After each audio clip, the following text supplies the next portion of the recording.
Hey guys, how you doing? Welcome to the video, welcome to my garage. In this video, I'm not going to be fabricating anything. I'm just going to be having a little bit of a discussion with you guys about my projects.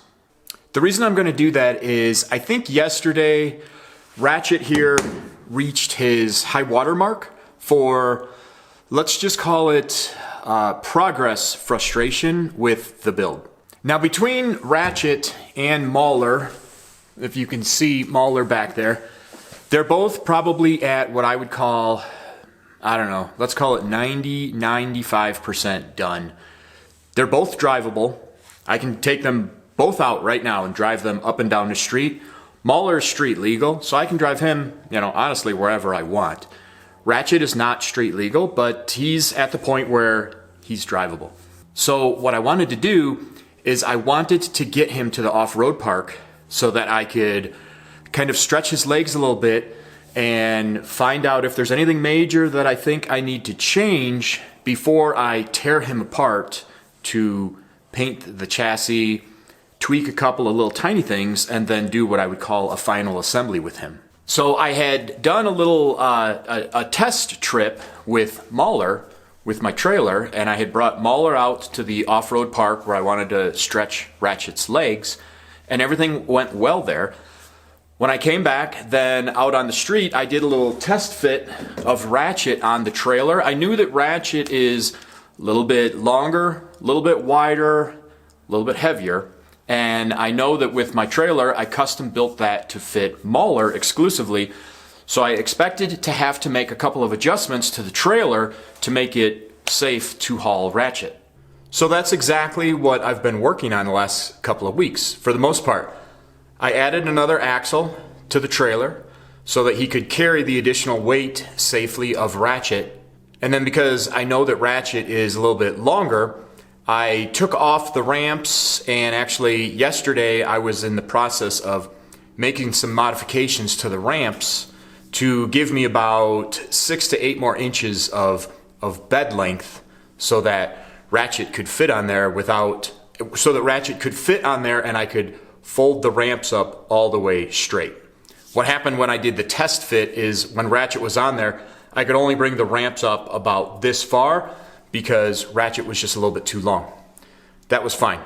But doing all this was getting a little bit stressful because, number one, I really wanted to get Wratchet to that off-road park. Number two, I'm finally at the point where Wratchet's ready for the off-road park, and I'm now messing around with this trailer, and at the same time, we're getting hammered with snowstorms. So now I knew that even once I got the trailer ready to go, I was still going to have to find a window when we didn't have a lot of snow and also hopefully some sunshine so that when I go to the off-road park, it's not a mud pit. So my frustration level was stacking a little bit. So yesterday was a big deal because yesterday I had the trailer down, I packed the bearings on the front axle, I got the new wheels and tires for the front axle, I got all that stuff put on there, I was making forward progress, I connected the trailer to the Jeep, and then I actually set up, I put Wratchet at the back of the trailer and I was going to crank him up onto the trailer. So yesterday I had, like I just said, everything was set up, and I actually had a neighbor come over and hop inside Wratchet, and he was gonna just have his foot on the brakes so that as I was winching him up onto the trailer, if anything went south, he could put his foot on the brakes and stop Wratchet from rolling back and crashing into the garage. I even had a nice temporary little tow strap on Wratchet here so that I could winch him up. So at that point, a couple of things were happening. I was winching Wratchet up onto the trailer. First thing, Wratchet, and I'm just detailing this minute by minute just so that you guys can get a sense as to what was happening. As I was cranking Wratchet up onto the trailer, he felt really lightweight. I don't know, I really have a good idea of how it feels when I hand crank Mauler up onto that trailer because I've cranked Mauler up a bunch of times onto that trailer. And when I cranked Wratchet's front end up, it felt really light, which is exciting because I've I'm always curious as to what the weight difference is between Muller and Wratchet. And so the fact that when I was cranking the front end up, it felt really light, that was exciting. There could be other things coming into play there. Number one, the tires on Wratchet are larger, so that could make him easier to crank up on there. But all I'm telling you is my spirits were high. Then I cranked the rear end up, and I really expected the winch to feel a heavy load when I did that. Honestly, again, it felt just like Muller. I mean, it's heavy. It gets heavy when you start cranking the rear up, but it wasn't terrible. So I got him up onto the trailer, and then that's when I realized that Wratchet was too wide to fit between the axles or the tires on the trailer. So what had happened is I got the rear tires just up onto the trailer, but then I couldn't crank him all the way on because the rear tires were not going to clear. They were too wide to go between the tires on the trailer. And that was it.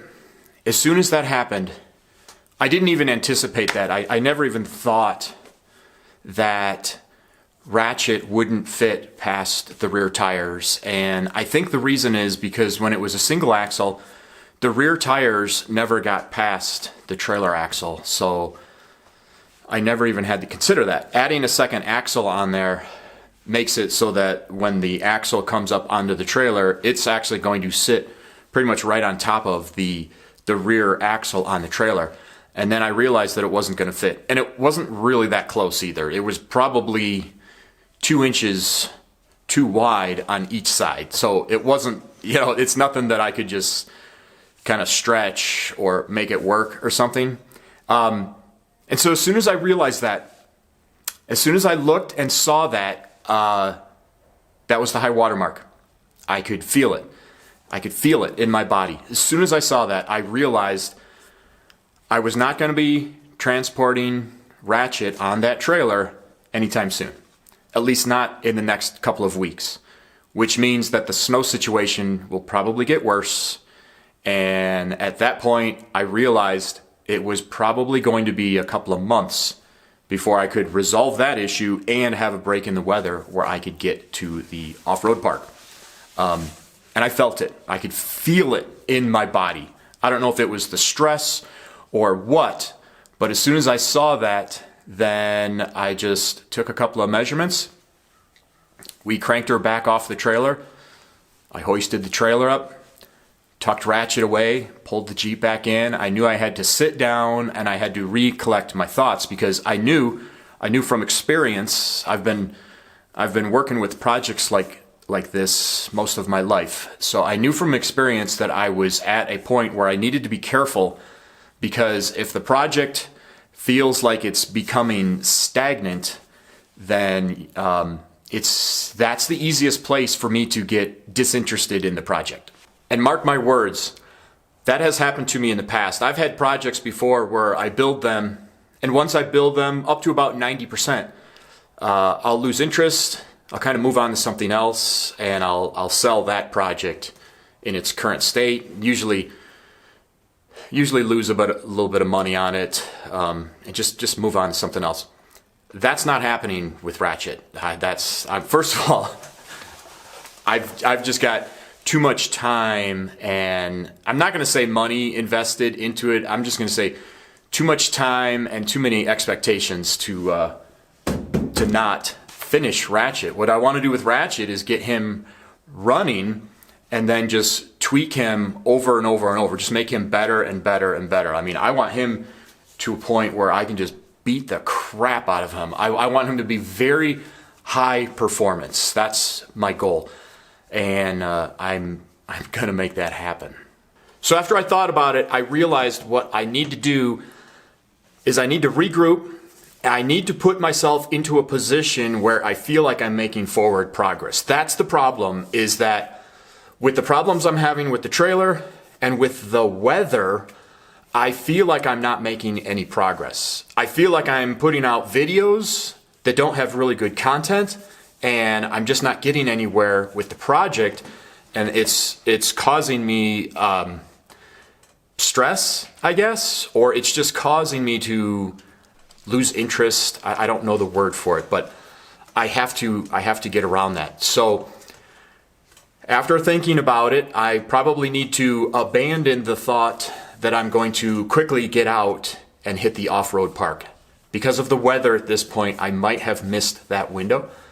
So what my original plan was to get Wratchet to the off-road park, kind of flex his muscles a little bit, test him out, then get back here, then make the fiberglass one-piece front end for Wratchet. That's a big project that I have not done yet. The reason I was pushing off the fiberglass one-piece front end is, number one, it's a big project, so I'm really going to need to commit myself to that. Number two, it's cold now here in Colorado, and I don't like laying out fiberglass when it's cold out. I typically try to do the fiberglass work outside as much as I can, because if I'm doing the polyester, it is so stinky in the garage that it's hard to be able to pump out the fumes without some of that making its way into the house, which ends up with a very frustrated wife. And that sucks for everybody. So I was trying to push off the fiberglass work because I don't really have heat in the garage yet. I've got some heat lamps and I've got an electric heater, but as far as being able to warm up the entire garage to like 70 degrees where it would be much easier to work with fiberglass, I don't have that yet. So that's what I've decided to do. Number one is I'm going to try to focus and work on the fiberglass one-piece front end for Wratchet, because that's going to allow me to work on that right here, and it's going to allow me to feel like I'm making forward progress. When I'm done with that, I'll be very relieved, and it'll be a big chunk of the project that's done.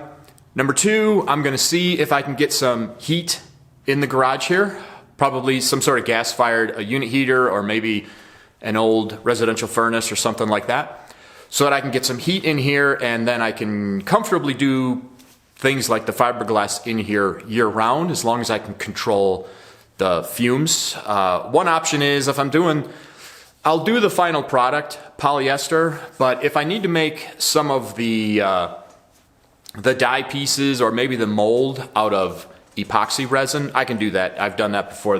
The mold I made for the roof was made out of epoxy. The epoxy, I don't really like working with epoxy because it takes so much longer to dry, but the fumes are so much less that it's a lot easier to work with that stuff in the garage. So I have some options. Additionally, in the meantime, I'm still going to be tinkering away on the trailer. I need to, another thing I have to do is get electric brakes going, so I have to do the wiring for that on the Jeep. So there's still things that I can work on to be making forward progress. I just have to take that stress off of myself of thinking, I need to get this to the off-road park. I need to get the trailer operational so that I can get Wratchet on the trailer and I can get to the off-road park. I think that ship has sailed.